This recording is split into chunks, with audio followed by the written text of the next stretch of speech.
وہ جو اقبال نے کہا نا کہ لے گئے تسلیس کے فرزند میراث خلیل، کشت بنیاد کلیسا بن گئی خاک حجاز۔ تسلیس کے فرزند میراث خلیل لے گئے تھے، بیت المقدس ان کے کروسیڈرز کے قبضے میں آ گیا تھا 1099 میں، اور رہا تھا 1187 تک، 88 ایئرز۔ لے گئے تسلیس کے فرزند میراث خلیل، تو میراث موسوی جو تھی وہ منتقل ہو گئی محمد رسول اللہ صلی اللہ علیہ وسلم اور آپ کی امت کو۔ ان کا قبلہ کینسل، یہ قبلہ آ گیا، تو سب سے زیادہ دکھ تو انہیں تھا۔ اب جو وہاں سے کاؤنٹر ریولوشنری موومنٹ آئی ہے وہ عبداللہ ابن سبا یہودی۔ بعض لوگ آج یہ بھی کہہ دیتے ہیں کہ یہ تو ایک ایسی ہی افسانوی شخصیت ہے، کوئی اس کا وجود ہی نہیں تھا، بڑی زیادتی کرتے ہیں، خاص طور پر ہمارے بعض اہل تشیع یہ کہتے ہیں، حالانکہ ان کی کتابوں کے اندر درج ہے کہ حضرت علی نے عبداللہ ابن سبا اس کے 40 ساتھیوں کو آگ میں زندہ جلوایا۔ رجال کشی کے اندر دیکھ لیجیے لکھا ہوا موجود ہے۔ لیکن چونکہ کچھ لوگوں نے شیعت کے لیے لفظ سبائیت استعمال کرنا شروع کر دیا، اس لیے وہ ڈیفنس میں کہتے نہیں سبا تو یہ تو افسانوی شخصیت ہے، سبا کوئی تھا ہی نہیں عبداللہ ابن سبا۔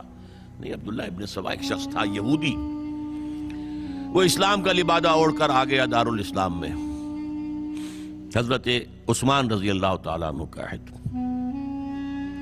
اور ایک مغالطہ میں چاہتا ہوں کہ ان دی فرسٹ انسٹنس دفع کر دوں۔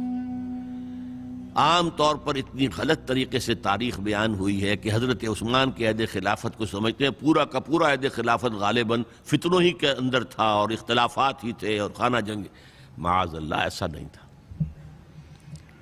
طویل ترین دور جو ہے دور خلافت حضرت عثمان کا 12 سال، حضرت ابوبکر کے 2.5 سال، حضرت عمر کے 10 سال، دونوں کو جمع کریں گے تو عثمان کا، اور اس میں 10 سال بالکل اسی شان کے ہیں جو حضرت عمر کے خلافت کے شان ہیں، کوئی اختلاف نہیں، اور فتوحات کا دائرہ بڑھتا چلا جا رہا ہے، تھمتا نہ تھا کسی سے سیل رواں ہمارا۔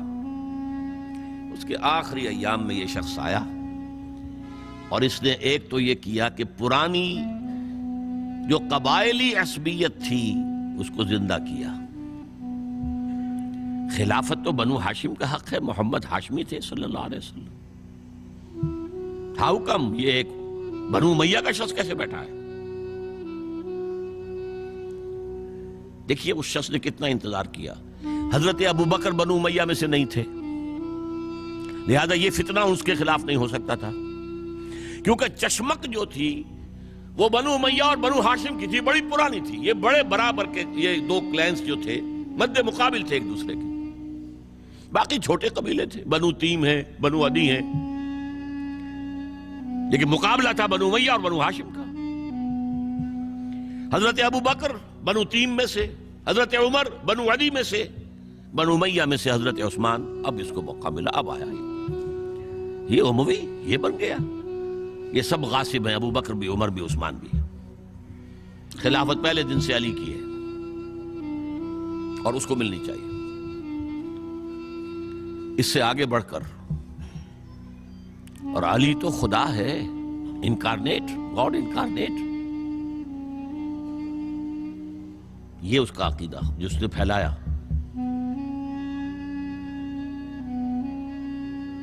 یوں سمجھئے ایک شخص نے حضرت عیسیٰ کے دین کو زیرو کر دیا تھا۔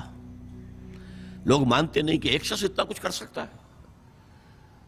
یہودی اور سازشی ذہن، ان کی صلاحیت اور ذہانت۔ ایک شخص تھا پال،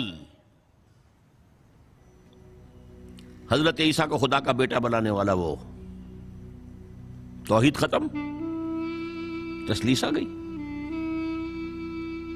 شریعت کو ختم کرنے والا وہ حضرت عیسیٰ کہہ کر گئے تھے تم پر شریعت موسوی نافذ رہے گی، اس نے کہا نہیں، ایبروگیٹڈ، نو شریعہ۔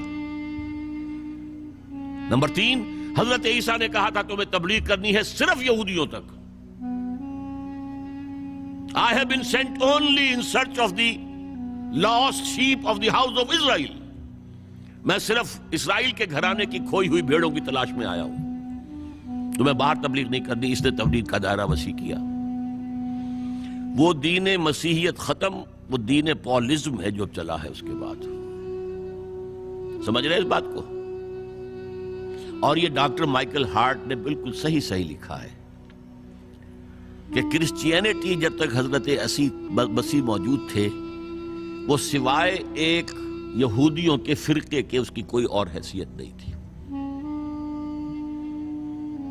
لیکن پال نے اسے ایک انڈیپینڈنٹ دین بنایا۔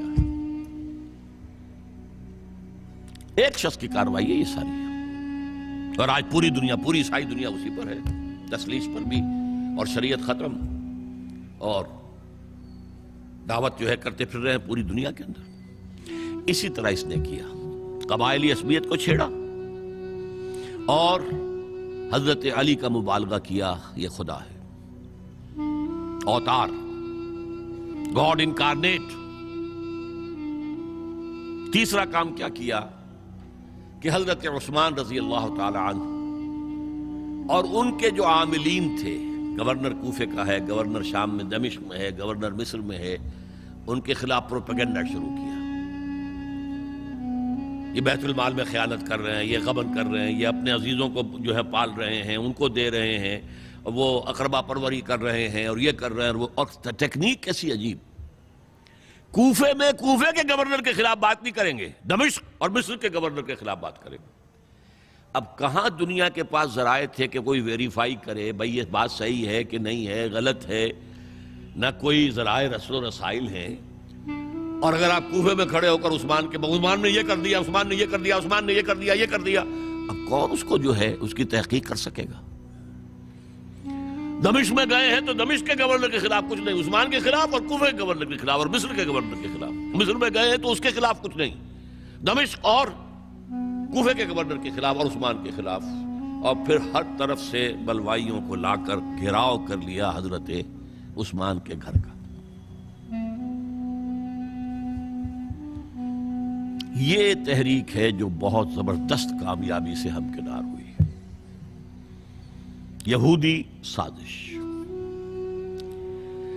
اب تمام صحابہ کہہ رہے ہیں حضرت عثمان سے کہ آپ ہمیں موقع دیں کہ ہم ان کا سر کچل دیں۔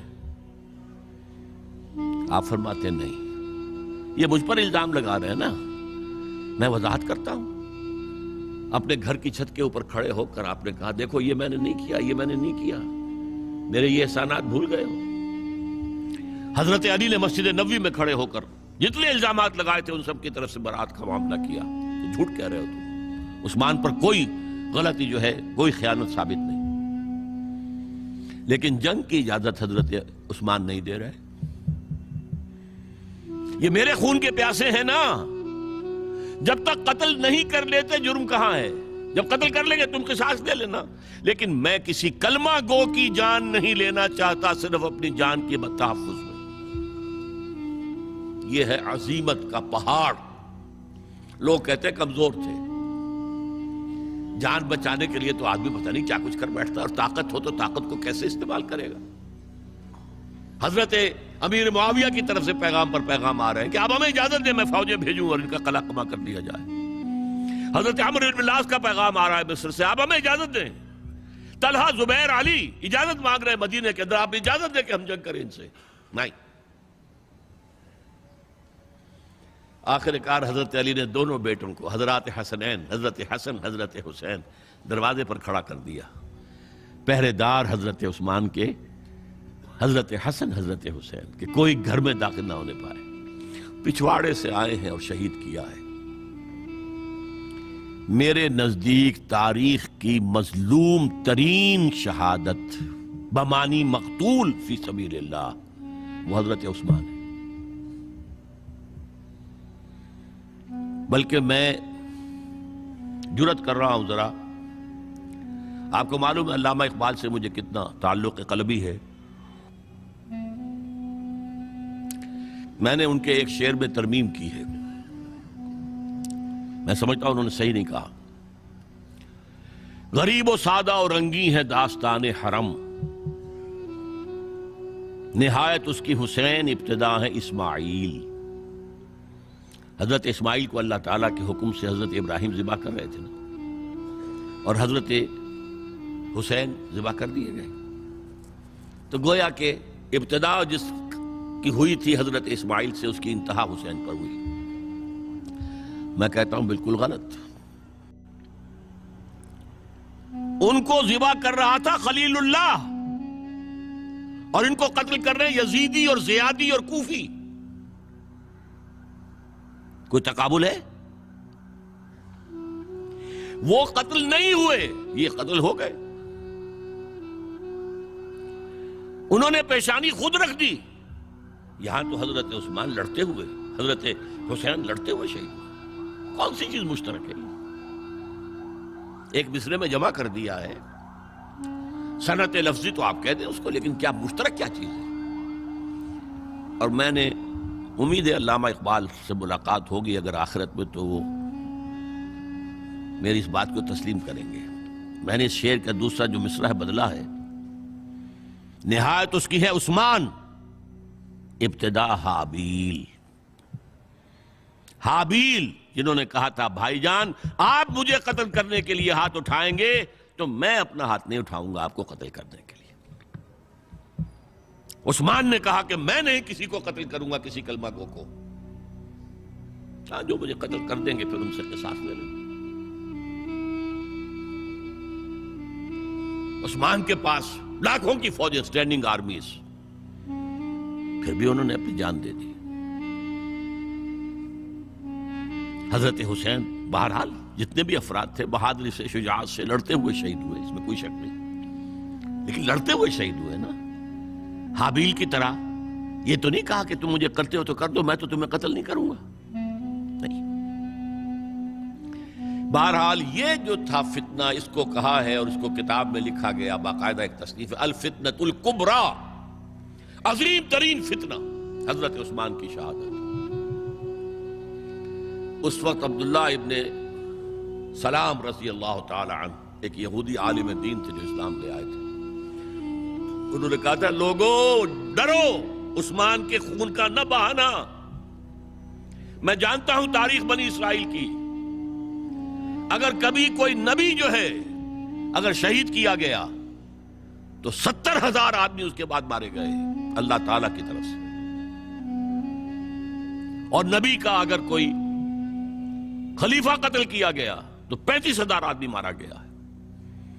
تو اگر تم نے عثمان کو قتل کر دیا تو یہ خون کے دریا جو ہیں پھر آ جائیں گے امت کے اندر. باز آ جاؤ، خدا کے لیے باز آ جاؤ. لیکن نہیں. بہرحال حضرت علی رضی اللہ تعالی عنہ نے بلایا عبداللہ ابن سبا کو اپنے ہاں. تم کہتے ہو کہ میں خدا ہوں؟ ہاں آپ خدا ہیں. توبہ کرتے ہو کہ نہیں؟ نہیں. میں تمہیں زندہ جلا دوں گا. جلا دو. تم خدا ہو، ہماری آزمائش کر رہے ہو.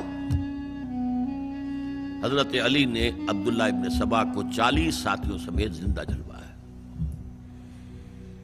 اور یہ سارا کچھ معاملہ جو ہے یہ میں نے آپ کو بتایا اہل تشیع کی کتابوں میں موجود ہے. بہرحال یہ فتنۃ الکبریٰ ہے جس کا نتیجہ کیا نکلا ہے آپ اچھی طرح سمجھیے. وہ شہادت علی الناس کا جو سیلاب جا رہا تھا، جس کی شان کیا تھی؟ علامہ اقبال کے الفاظ میں تھمتا نہ تھا کسی سے سیل رواں ہمارا. یہ جو سیل تھا وہ روکنے والا تھا. 2 سپر پاورز تھیں اس وقت، ایران، روم. ایران کے چیتڑے ٹوٹ گئے، روم کی 2 ٹانگیں ٹوٹ گئیں. اب کون روکنے والا تھا؟ یہ انٹرنل سیبوٹاج. اس کے بعد جو باہمی خانہ جنگی شروع ہوئی ہے، 1 لاکھ مسلمان ایک دوسرے کی تلواروں اور نیزوں سے ختم ہو گئے.